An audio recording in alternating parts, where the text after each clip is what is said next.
नमस्कार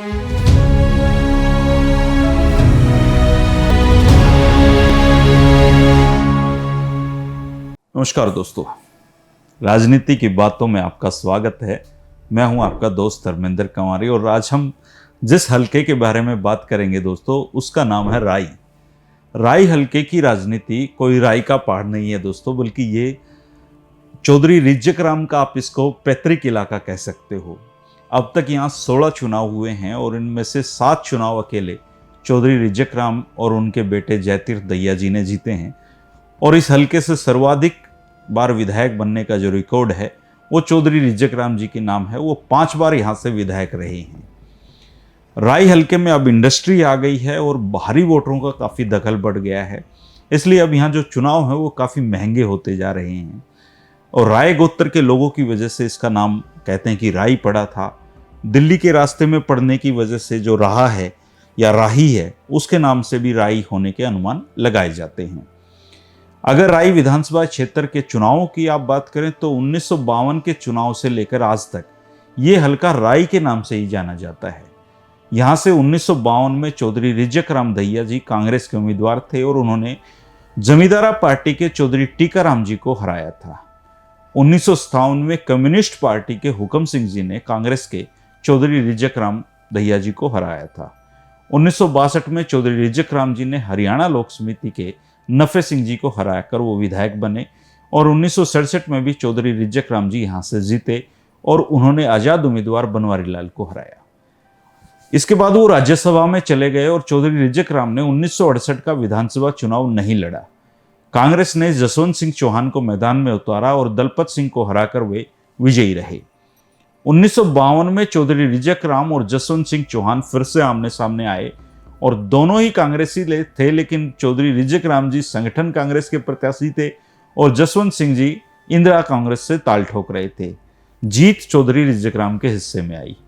1977 में एक बार फिर से टक्कर चौधरी रिज्जक राम जी और जसवंत सिंह जी के बीच में हुई और चौधरी रिज्जक राम जी फिर से बाजी मार ले गए। इस चुनाव में चौधरी रिज्जक राम जनता पार्टी के उम्मीदवार थे और जसवंत सिंह जी कांग्रेस की तरफ से किस्मत आजमा रहे थे। 1982 का चुनाव जसवंत सिंह जी के लिए जीत की एक नई सौगात लेकर आया और उन्होंने निर्दलीय उम्मीदवार डॉक्टर महासिंह दहिया को पराजित किया। अगले चुनाव में लोकदल के डॉक्टर महासिंह दहिया पर जो लोकदल थी उन्होंने दांव लगाया और प्रदेश में चौधरी देवीलाल की लहर चल रही थी, जिस पर सवार होकर डॉक्टर दहिया कांग्रेस के जसवंत सिंह चौहान को पराजित कर विधानसभा पहुंच गए और मंत्री भी बनाए गए। 1991 में जनता दल के जयपाल सिंह ने कांग्रेस के जसवंत सिंह को पछाड़ दिया। 1996 और 2000 में इनेलो के सूरजमल आंटिल यहाँ से विजयी रहे और 2000 में उन्होंने जसवंत सिंह चौहान के बेटे सतपाल चौहान को हराया था। साल 2005 में जाट बहुल इस सीट पर कांग्रेस के रमेश कौशिक ने जीत हासिल करके नया कारनामा दिखाया।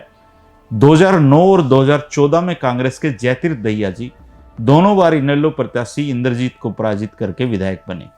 जयतीर्थ दहिया चौधरी रिज्जक राम दहिया जी के बेटे हैं और 2019 में पहली बार यहां से भाजपा ने जीत दर्ज की। मोहनलाल बड़ौली जी ने जयतीर्थ दहिया जी को हरा दिया।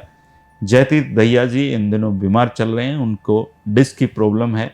मैं चाहता था कि चौधरी रिज्जक राम जी के बारे में, उनकी राजनीतिक शैली, उनकी बातें उनसे करूं और मैं उम्मीद करता हूं कि वो जल्द स्वस्थ होंगे और अपने पिता की राजनीति के बारे में हम सबको बताएंगे। और उनको डिस्क की अभी प्रॉब्लम चल रही है, मेरी बात हुई थी पिछले हफ्ते ही, तो जब भी वो स्वस्थ होंगे मैं चौधरी रिज्जक राम जी के बारे में भी जानकारियां उनसे जरूर लूंगा। आप एक काम कर सकते हैं, राई हलके में 2024 का जो समीकरण है आप मुझे जरूर बताएं कि इधर कांग्रेस के जयतीर्थ दहिया का चुनावी मैदान में उतरना करीबन तय है और भाजपा का भी कैंडिडेट बदलने की गुंजाइशें कम लगती हैं। ऐसे में यहाँ से कौन विजयी होगा या यहाँ से कैंडिडेट बदलेंगे, आप जो भी राई हलके के बारे में सोचते हैं, साथ ही साथ मैं एक सर्वे भी कर रहा हूँ। आप लोग जो उस हलके से जुड़े हुए हैं या उसके बारे में जानकारी रखते हैं कि वहाँ कौन जीत हार सकता है, ये आगे काम आएगा। तो आप जरूर कमेंट करना दोस्तों। जो साथी नए हैं वो चैनल को सब्सक्राइब कर लें, पुराने दोस्ती को बनाए रखें। पॉलिटिक्स ऑफ चौधर की इस सीरीज में हम लगातार 3 बजे मुलाकात करते रहेंगे। शुक्रिया, कल फिर मिलते हैं 3 बजे। नमस्कार।